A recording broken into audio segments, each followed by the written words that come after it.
আকাশের মেঘেরা ঠিকানা খুঁজে পায়, কিন্তু দীর্ঘ ৬ দশক দাসিয়ার ছড়ার মানুষের কোনো সুনির্দিষ্ট ঠিকানা ছিল না। ২০১৫ সালের ৩১ জুলাই মধ্যরাতের সেই আলোকসজ্জা তাদের উপহার দিয়েছিল কাঙ্ক্ষিত স্বাধীনতা আর বাংলাদেশের নাগরিকত্ব।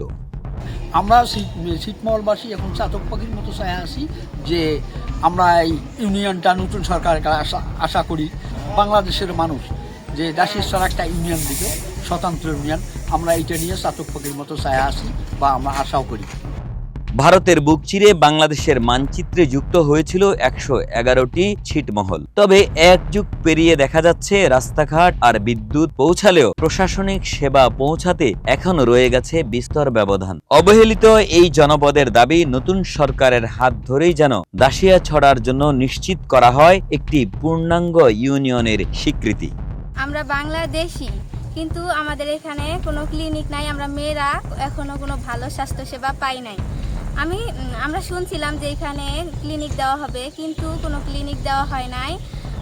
আমাদের মেয়েদের অনেক নানা সমস্যা হয়, তার কারণে আমাদেরকে অনেক দূরে যায় চিকিৎসা নিতে হয়।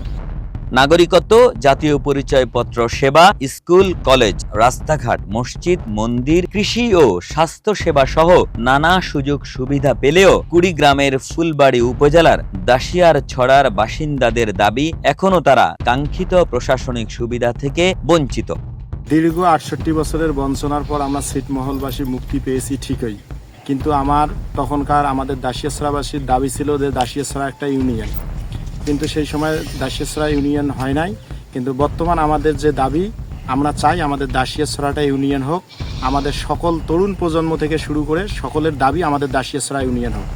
পৃথক ইউনিয়ন না থাকায় সরকারি সেবা গ্রহণ, উন্নয়ন প্রকল্প বাস্তবায়ন, স্থানীয় সরকার সংশ্লিষ্ট কার্যক্রম এবং সামাজিক নিরাপত্তা কর্মসূচির সুবিধা পেতে নানা জটিলতার মুখে পড়তে হয় এখানকার বাসিন্দাদের। যে অসমাপ্ত উন্নয়নগুলি আমরা যেন উন্নয়নগুলো সরকারের কাছে পাই, এবং আমার একটা জোরালো দাবি ছিল ওই সময়, সেটা হলো যে দাসিয়াছড়াটি ইউনিয়ন করা, কিন্তু আমরা ওই সময় ইউনিয়নটা আমাদের দেয় নাই। আমরা বর্তমান প্রধানমন্ত্রীর কাছে আমরা আবেদন করতেছি যে ইউনিয়নটা যদি আমাকে দেয় স্বতন্ত্র ইউনিয়ন, তাহলে আমরা এই ইউনিয়নটা নিয়ে দাসিয়াছড়ার সকল জনসাধারণ আমরা শান্তিতে বসবাস করতে পারবো।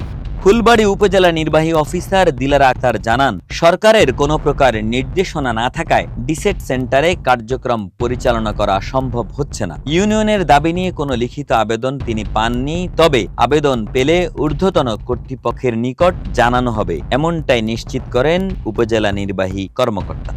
ছিটমহলটির আয়তন প্রায় ৭ বর্গ কিলোমিটার এবং জনসংখ্যা প্রায় ৮,০০০।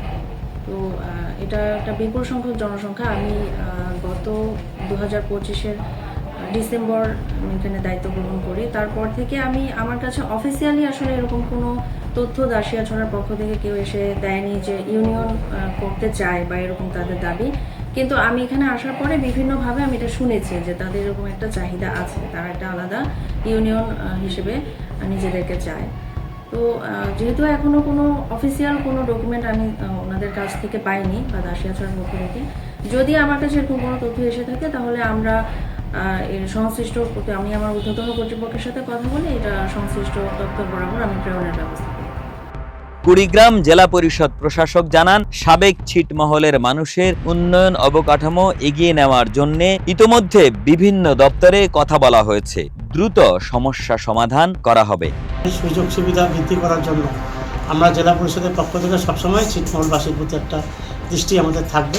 তাদেরকে সার্বিক সহযোগিতা দেওয়ার জন্য আমরা চেষ্টা করব, তারা যেন দীর্ঘদিনের যে তাদের যে বঞ্চিত বিভিন্ন সুযোগ সুবিধা দেবে, সেই সুযোগ সুবিধা যেন আমার জেলা পরিষদ থেকে যতটুকু আমি দিতে পারি ইনশাআল্লাহ তাদেরকে দিয়ে তাদের পাশে থাকবো।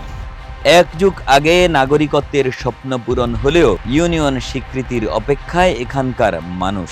নতুন সরকারের সিদ্ধান্তের দিকেই তাকিয়ে আছে পুরো এলাকার বাসিন্দারা।